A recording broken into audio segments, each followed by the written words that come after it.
অন্নপূর্ণা ভান্ডার পাওয়ার কথা ছিল, যোগ্যতার মাপকাঠিও নাকি তারা পেরিয়েছেন, তবু হাতে আসেনি প্রকল্পের সুবিধা। দিনের পর দিন অপেক্ষা, আর সেই অপেক্ষা শেষে জমছে ক্ষোভ। আর সেই ক্ষোভই এদিন আর ঘরের চার দেওয়ালে আটকে থাকলো না, একেবারে তেড়ে ফুঁড়ে পুরসভায় ঢুকে পড়লেন একাধিক মহিলা। মুখে একটাই প্রশ্ন, আমরা যোগ্য হয়েও কেন বঞ্চিত? আর সেই প্রশ্নের উত্তর চাইতেই মুহূর্তের মধ্যে বদলে গেল পুরসভার পরিস্থিতি। বিক্ষোভ, চিৎকার আর উত্তেজনায় কার্যত সরগরম হয়ে উঠল গোটা এলাকা। ঘটনাটি ঘটেছে নদিয়ার বীরনগর পুরসভার অন্নপূর্ণা ভান্ডার প্রকল্পের সুবিধা না পাওয়ার অভিযোগ তুলে একাধিক মহিলা এদিন পুরসভায় বিক্ষোভ দেখান। বিক্ষোভকারীদের দাবি, সরকারি নিয়ম অনুযায়ী তারা প্রকল্পের সুবিধা পাওয়ার যোগ্য, আবেদনও করেছেন, কিন্তু তারপরেও কেন তাদের অ্যাকাউন্টে অন্নপূর্ণা ভান্ডারের সুবিধা পৌঁছচ্ছে না, সেই প্রশ্নের কোনো স্পষ্ট উত্তর মিলছে না বলেই অভিযোগ তাদের। কি বলছেন বিক্ষুব্ধ মহিলা মহুয়া চক্রবর্তী, শুনবো। আমরা অন্নপূর্ণা ভান্ডার একদিনও টাকা পাইনি, এক মাসও টাকা পাইনি। আজকে 3টে মাস ধরে আমরা ফর্ম ফিল আপ করছি, যখন যেটা বলছে তখন সেটা করছি। কেন আমরা টাকাটা পেলাম না?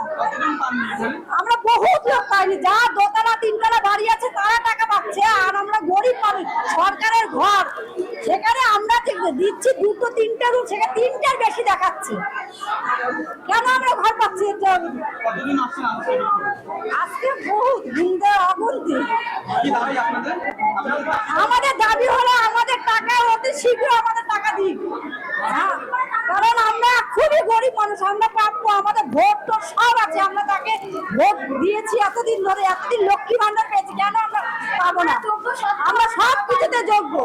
আমার স্বামী একজন, আমরা এসছি বীরনগর পৌরসভাতে এসছি, আমরা চাইছি আমাদের অতি শীঘ্র আমাদের টাকা দেওয়া হোক। আর সেই ক্ষোভ থেকে এদিন পুরসভায় গিয়ে সরাসরি প্রশাসনের কাছে জবাবদিহি করেন মহিলারা। তাদের বক্তব্য, যদি তারা যোগ্য হন তাহলে সুবিধা আটকে কেন রয়েছে, আবেদনপত্রে কোনো সমস্যা রয়েছে নাকি তালিকাতে তাদের নাম নেই, আর যদি কোনো কারণে তারা বাদ পড়ে থাকেন তাহলে সেই কারণটাই বা কি। একের পর এক প্রশ্নের সরব হন বিক্ষোভকারীরা। কি বলছেন নমিতা পাল, শুনবো। এখন আমি বলতে পারবো না, 3 মাস অন্নপূর্ণা দিচ্ছি, আমরা অন্নপূর্ণা ফর্ম ফিল আপ করেছি, আমরা সব সব ডকুমেন্টস আমরা জমা দিয়েছি, কিন্তু আমাদের আমরা 1 মাসও পাইনি এখনো পর্যন্ত না। জমা প্রথম বলে যে জমা করলো কি মাস মানে না, এখনো পাইনি আমরা। এখন কি কারণ এখন আমরা পাইনি, আমাদের কেন টাকাটা ঢুকলো না, আমরা সেই কারণে এসেছি। হ্যাঁ, সবাই সেই জন্যই এসছে। পরিস্থিতি ক্রমশ উত্তপ্ত হয়ে উঠলে খবর যায় পুলিশের কাছে। এরপর ঘটনাস্থলে পৌঁছয় তাহিরপুর থানার পুলিশ। বিক্ষোভকারীদের সঙ্গে কথা বলে পরিস্থিতি সামাল দেওয়ার চেষ্টা করা হয়। পুলিশের হস্তক্ষেপে শেষ পর্যন্ত পরিস্থিতি নিয়ন্ত্রণে আসে। তবে বিক্ষোভ থেমে গেলেও প্রশ্নটা কিন্তু থেকেই যায়, যোগ্য হয়েও যদি সরকারি প্রকল্পের সুবিধা না মেলে তাহলে তার দায় কার? বিক্ষোভকারীদের দাবি, তারা কোনো অন্যায় সুবিধা চাইছেন না, সরকারি নিয়ম মেনে যে সুবিধা তাদের পাওয়ার কথা সেটাই তারা চাইছেন। তাহলে কেন তাদের নাম অন্নপূর্ণা ভান্ডারের তালিকায় নেই, কিংবা কেন সুবিধা পৌঁছচ্ছে না, তার স্পষ্ট ব্যাখ্যা দিতে হবে প্রশাসনকে। কি বলছেন অঙ্কনা দেব বিশ্বাস, শুনবো। আমরা অন্নপূর্ণা ভান্ডারের টাকাটা যেটা পাওয়ার কথা আমরা পাইনি, আমাদের নাম লিস্টে আছে, তা সত্ত্বেও আমরা টাকা পাইনি। আমাদের দেখাচ্ছে এখন যে 3টের অধিক আমাদের রুমস আছে, কিন্তু আমরা 3টে রুম লিখিনি, আমরা 2টোই রুম লিখেছি, তা সত্ত্বেও আমাদের এরকম এসেছে। তার জন্য আমরা পাইনি বলে আজকে এখানে এসে আমরা বলছি সব এখানে যে আমরা যে টাকাটা কেন পেলাম না, এটাই আমাদের কথা। আমরা জমা দিয়েছিলাম তাও 10 তারিখের মধ্যে, না একবার আমি পাইনি টাকা। হ্যাঁ, এখানে অনেক অসংখ্য আছে, এর থেকেও অনেক বেশি আছে, হয়তো এখানে এই কজনের থেকেও বেশি হতে পারে, অগন্তি বলতে গেলে গোনা যাবে না। এখন আমরা চাই আমাদের টাকা, প্রাপ্য টাকা আমাদের ফিরিয়ে দেওয়া হোক। আমরা যোগ্য, তা সত্ত্বেও আমাদের টাকাটা দিচ্ছে না কেন? আমার কাছে এটাই নিবেদন সরকারের কাছে যে সঠিকভাবে ইনকোয়ারি হোক, বাড়ি বাড়ি যাক ইনকোয়ারি করতে হলে, যাতে সঠিক মানুষটা পায়। যারা যোগ্য তারা পাচ্ছে না, কিন্তু যারা অযোগ্য, যাদের প্রচুর টাকা পয়সা আছে কিন্তু তারাই পাচ্ছে প্রকৃত। তাহলে ঠিক কি অভিযোগে মহিলাদের কেন এতটা ক্ষোভ তাদের অন্নপূর্ণা ভান্ডার নিয়ে? তাদের বক্তব্যটাই বা কি, সেইগুলোই সরাসরি শোনাচ্ছিলাম আপনাদের তাদের মুখ থেকে। পাশাপাশি গোটা বিষয়টা নিয়ে বীরনগর পুরসভায় বর্তমানে দায়িত্বে থাকা এক্সিকিউটিভ অফিসার কি বলছেন, শুনুন। লিস্টের নাম আছে, আমরা তাও টাকা পাচ্ছি না। অ্যাকচুয়ালি ওনাদের এই যে ক্ষোভটা আর কি সেটা অনেকেই এলিজিবল ছিলেন বা অনেকেরই আন্ডার এনকোয়ারি রয়ে গেছে, তো সেই জন্য তাদের আসেননি, তাদের টাকা আসেনি, তারা এখানে এসেছেন বিক্ষোভ দেখাতে। সংগত বিক্ষোভ, এদের মধ্যে অনেকেই হয়তো এলিজিবল ছিলেন অন্নপূর্ণা পাওয়ার জন্য, কোনো কারণে পাননি বা ব্যাপারটা তো আন্ডার প্রসেস রয়েছে।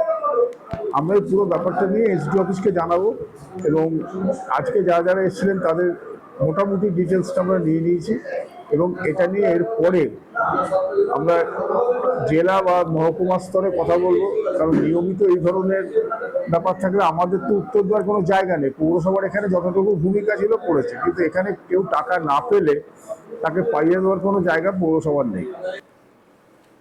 অন্নপূর্ণা ভান্ডার পাওয়ার কথা ছিল, যোগ্যতার মাপকাঠিতেও নাকি তারা পেরিয়েছেন, তবু হাতে আসেনি প্রকল্পের সুবিধা।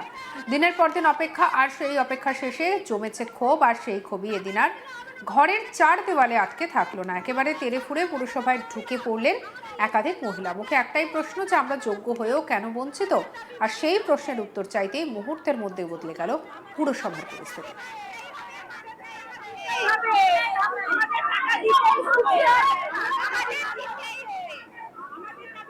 কি বলছেন বিক্ষুব্ধ মহিলারা, শুনবো। আমরা অন্নপূর্ণা ভান্ডারের টাকাটা যেটা পাওয়ার কথা আমরা পাইনি। আমাদের নাম লিস্টে আছে, তা সত্ত্বেও আমরা টাকা পাইনি। আমাদের দেখাচ্ছে এখন যে 3টের অধিক আমাদের রুমস আছে, কিন্তু আমরা 3টে রুম লিখিনি, আমরা 2টোই রুম লিখেছি। তা সত্ত্বেও আমাদের এরকম এসেছে, তার জন্য আমরা পাইনি বলে আজকে এখানে এসে আমরা বলছি সব এখানে যে আমরা যে টাকাটা কেন পেলাম না, এটাই আমাদের কথা। আমরা জমা দিয়েছিলাম তাও 10 তারিখের মধ্যে, না একবার আমি পাইনি টাকা। হ্যাঁ, এখানে অনেক অসংখ্য আছে, এর থেকেও অনেক বেশি আছে হয়তো, এখানে এই কজনের থেকেও বেশি হতে পারে, অগন্তি বলতে গেলে গোনা যাবে না। এখন আমরা চাই আমাদের টাকা, প্রাপ্য টাকা আমাদের ফিরিয়ে দেওয়া হোক। আমরা যোগ্য, তা সত্ত্বেও আমাদের টাকাটা দিচ্ছে না কেন? আমার কাছে এটাই নিবেদন সরকারের কাছে যে সঠিকভাবে ইনকোয়ারি হোক, বাড়ি বাড়ি যাক ইনকোয়ারি করতে হলে, যাতে সঠিক মানুষটা পায়। যারা যোগ্য তারা পাচ্ছে না, কিন্তু যারা অযোগ্য, যাদের প্রচুর টাকা পয়সা আছে কিন্তু তারাই পাচ্ছে প্রকৃত। আমরা অন্নপূর্ণা ভান্ডার একদিনও টাকা পাইনি, 1 মাসও টাকা পাইনি। আজকে 3টে মাস ধরে আমরা ফর্ম ফিল আপ করছি, যখন যেটা বলছে তখন সেটা করছি। কেন আমরা টাকাটা পেলাম না? আমরা বহুত লোক পাইনি, যা দোতলা 3তলা বাড়ি আছে তারা টাকা পাচ্ছে, আর আমরা গরিব মানুষ, সরকারের ঘর, সেখানে আমরা দিচ্ছি 2টো 3টে রুম, সেখানে 3টের বেশি দেখাচ্ছে। কেন আমরা ঘর পাচ্ছি? আজকে বহুত হিন্দে অগুন্তি। আমাদের দাবি হলো আমাদের টাকা অতি শীঘ্র আমাদের টাকা দিন। সঙ্গে রাখুন আজ তাক বাংলাকে সাবস্ক্রাইব করতে ভুলবেন না।